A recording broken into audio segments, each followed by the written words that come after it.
All right, let's jump right in.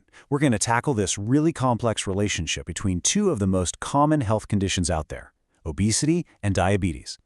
Think of it like a puzzle. We're going to unravel how these two are connected, not as separate problems, but as part of a single, looping story of cause and effect.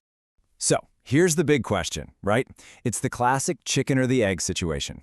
You've probably heard people argue about it, and honestly, it's confusing. Which one comes first?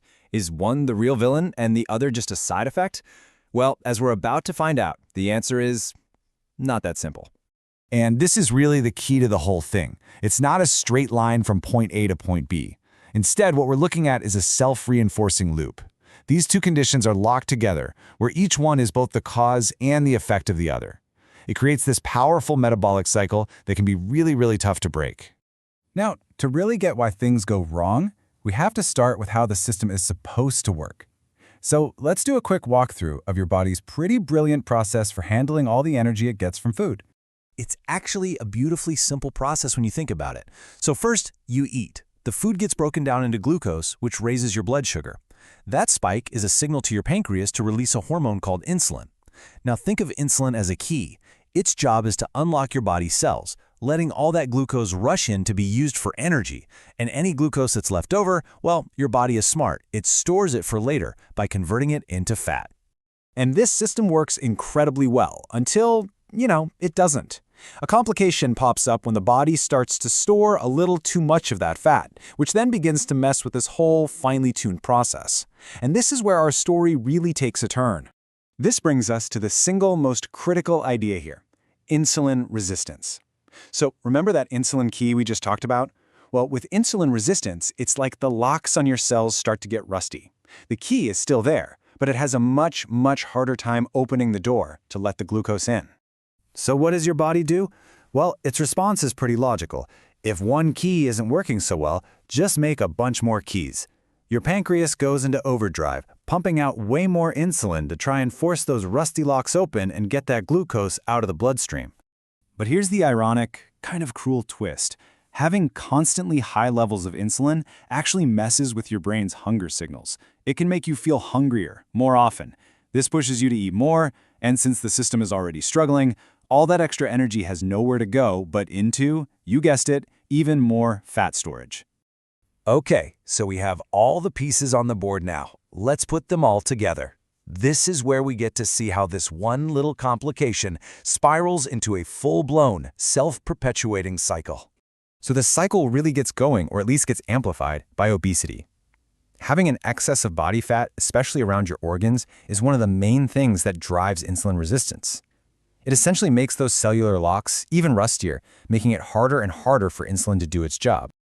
Now, as your cells get more and more resistant, they can't pull the glucose out of your blood effectively. So what happens? The sugar just gets left behind, floating around in your bloodstream.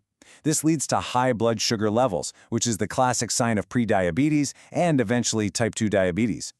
Your body sees all this extra sugar in the blood as an emergency. It's a surplus of energy that needs to be dealt with right now. And its main solution for that problem is to convert that extra sugar into fat and pack it away for storage. And this is exactly how the cycle feeds itself. So just look at the difference here. The normal process is a nice, balanced loop. But this vicious cycle, it's an escalating spiral. Obesity makes insulin resistance worse, which raises your blood sugar. In response, your body creates more fat, which then makes the obesity worse, which deepens the insulin resistance even more. You see? Each step just makes the next one worse. But there's this really fascinating and kind of counterintuitive twist to this whole story.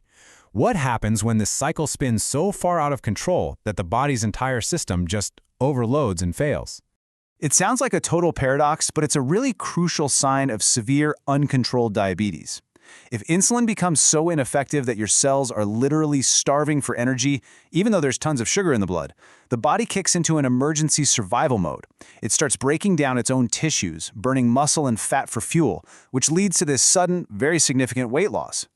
Okay, so understanding this cycle is one thing, but maybe the most important part of this whole explainer is figuring out how to stop it. And the good news is, because it's a cycle, you don't have to fix everything at once. Intervening at any single point can help disrupt the entire process. So the solution is all about severing the links in that chain.